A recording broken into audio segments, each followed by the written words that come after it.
Alright, this lesson is a bit more intense than most, so take your time and go through this carefully.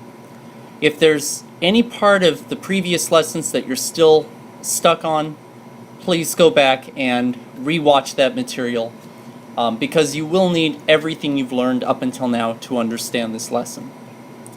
So in the previous lesson, we learned how to calculate the maximum values that can be stored in a set number of bits.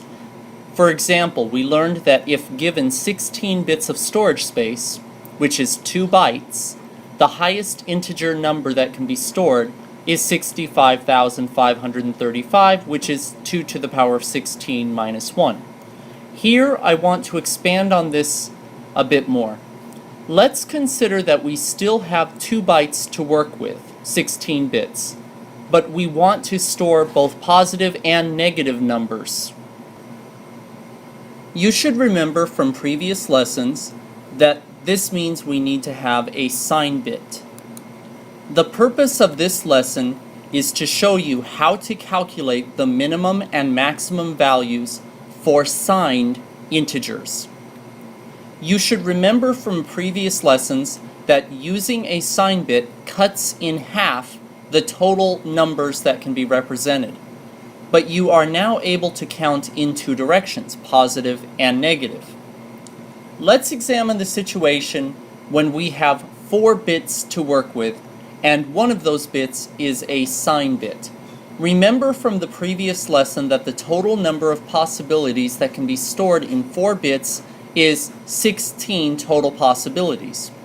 If we were to use one of those bits as a sign bit, we now allow for 2 sets of 8 possibilities. One set positive and the other set negative. If you need any review on this concept, review the lesson on the sign bit and feel free to ask any questions you need to. If you remember from the lesson on the sign bit, we had a curious situation.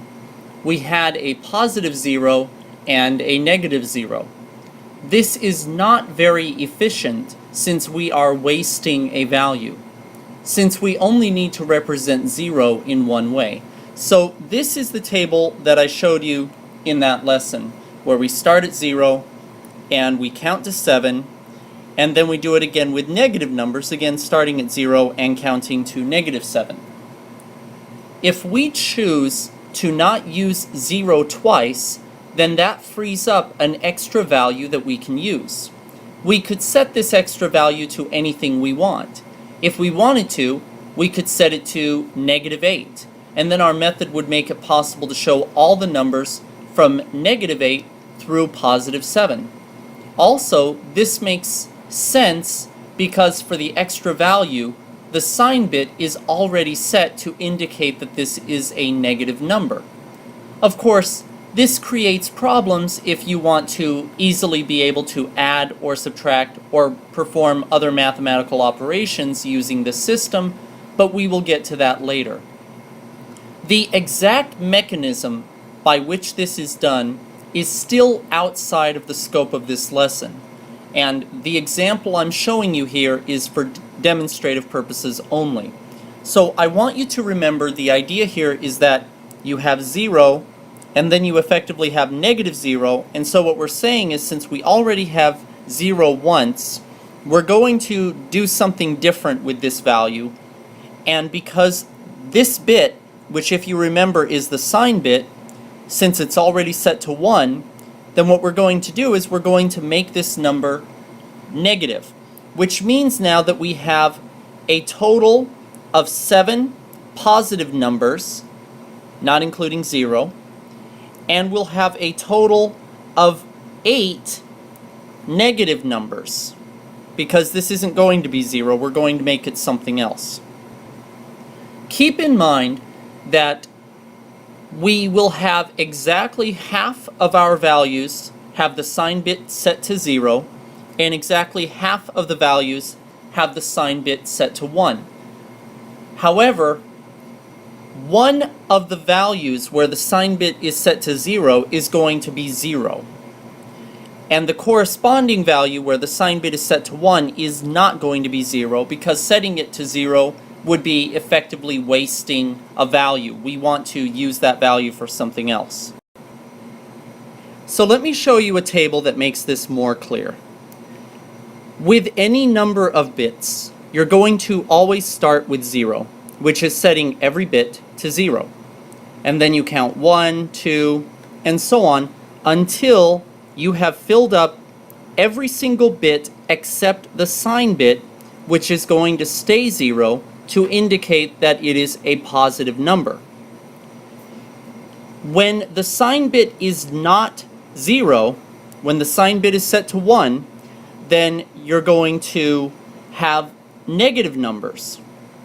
So the question that we need to answer is how many total positive numbers and how many total negative numbers. And this is how it works. Remember that exactly half of the values are going to have the sign bit set to 0, and exactly half the values are going to have the sign bit set to 1. However, one of the values when the sign bit is set to 0 is the number 0. So let's look at it a different way. If we have a total number of possibilities, which we're going to call t for the total number of possibilities, then the total number of possibilities where the sign bit is set to 0 is going to be exactly 1/2 of t. The total number of possibilities where the sign bit is set to 1 is also going to be 1/2 of t.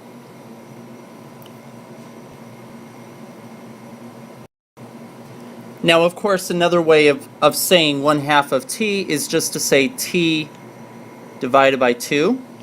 Except in the case of positive numbers, we're going to subtract 1 because we have the value 0 to consider. So the total number of positive numbers you can have is going to be t divided by 2 minus 1. Whereas the total number of negative numbers that you can have is going to be t divided by 2.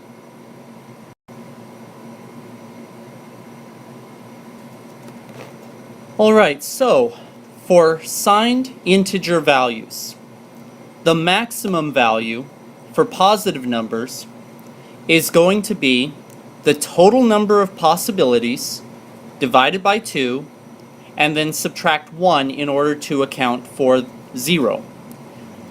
Another way of saying the total number of possibilities is saying 2 to the power of n, where n is the number of bits. For example, if you have 4 bits, then that would be 2 to the power of 4, which is 16.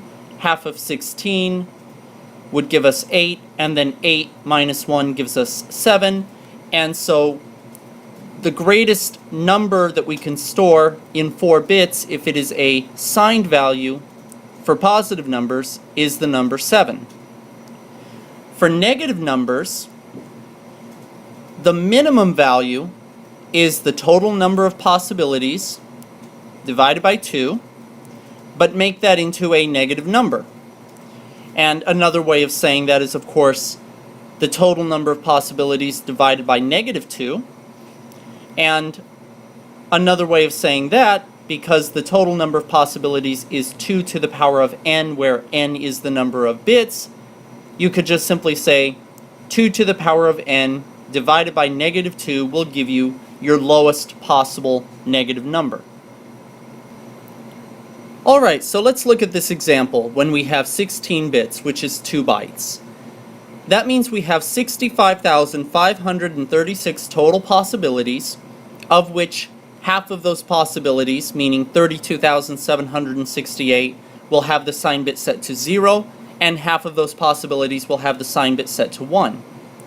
So in order to figure out the maximum and minimum values in this case, we simply take half of the total number of possibilities and subtract 1 in order to get the highest possible positive number, and we simply take half of these possibilities and make it into a negative number in order to know the minimum number.